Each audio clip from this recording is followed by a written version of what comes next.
issue opens 3,000 years in the past. We realize that we are seeing the origin of Gore the God Butcher, back when he was immortal.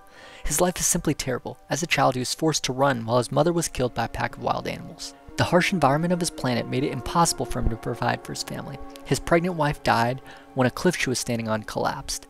The lack of food and water continued to decimate his tribe. Gore's young son even perished. While burying his son, Gore lashed out at the gods. He couldn't understand why people prayed to them, even though they continued to suffer. This sacrilege upset the members of his tribe and they pelted him with stones. Gore was exiled and doomed to die in the desert, alone. However, all of a sudden an object crashed in the ground near him. When he got closer, he saw what appeared to be two gods locked together in combat. He asked them where they were when his loved ones prayed to the gods. Why didn't they save them? Part of the armor of the black god all of a sudden seems to latch onto him. With it, he kills the other god and seems to gain the power of flight. The scene then shifts to the future. Gore is taunting a gaunt-looking Volstagg. Volstagg refuses to accept Gore the God Butcher's way of thinking. He taunts him, saying that even if he is able to kill Thor and every other god, there will still be one left, Gore himself. This truly angers Gore, and he crucifies Volstagg to make an example of him. So he seems to be crucifying all of his slaves, so it seems that he's in his final stage. He doesn't need him anymore. Yeah.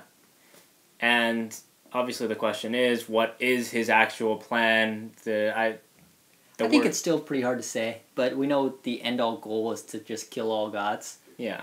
And we know that Thor is going to be the very last god.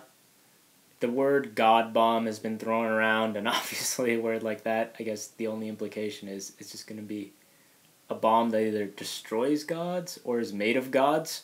I'm not sure yet. Or destroys the entire universe. Just kill everything, you know? Yeah, end all.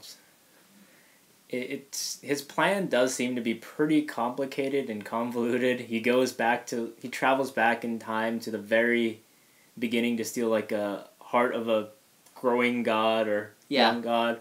Then he goes all the way into the future, and he goes to a planet, and then he's there for centuries building this, and that's when Thor pops up in issue 5, I believe. We get to see a lot more of his origin stories, though, this issue. And he's on a terrible planet.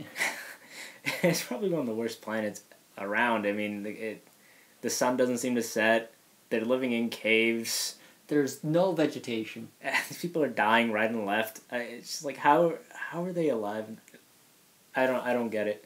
It reminds me of, in the first issue, I believe, of Thor, there was these people praying on a very distant planet. For water. Exactly, and they seem to be just on a shitty planet to begin with, and a god answered. So I guess if a god had answered these people, maybe...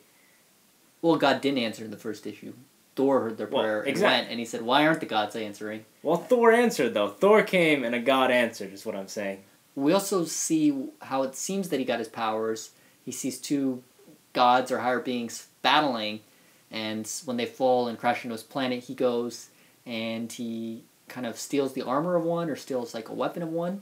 What did you think of that? I thought it was interesting because throughout the series so far, we've seen Gore in various times, at various periods, and he's always had these like living shadows all over himself. And you see kind of where that shadow comes from. It's this rock or whatever he steals from him. And over the course of the series, his armor also sort of has evolved. Like you're saying, it started out as very shadowy at the beginning. Mm-hmm. But in this issue, and what we presume is later, it's almost like hardened into like an armor.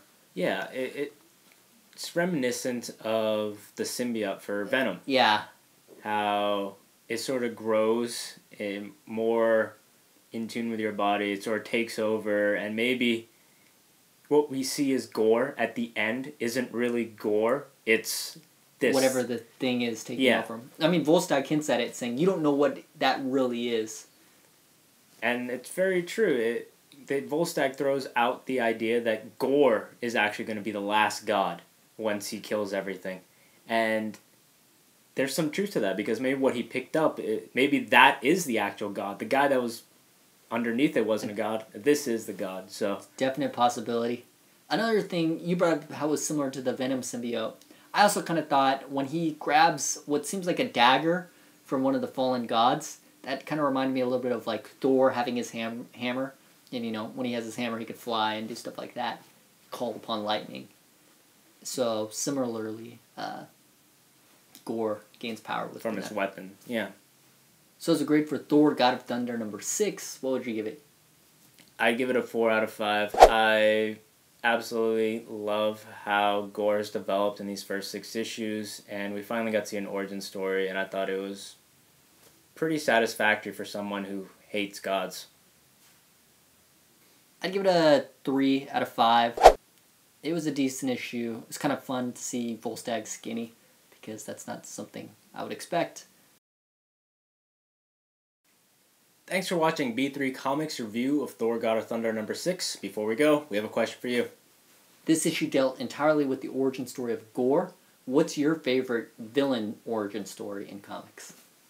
Leave your thoughts in the comments below, and if you like what you see, please give us a thumbs up. Thanks.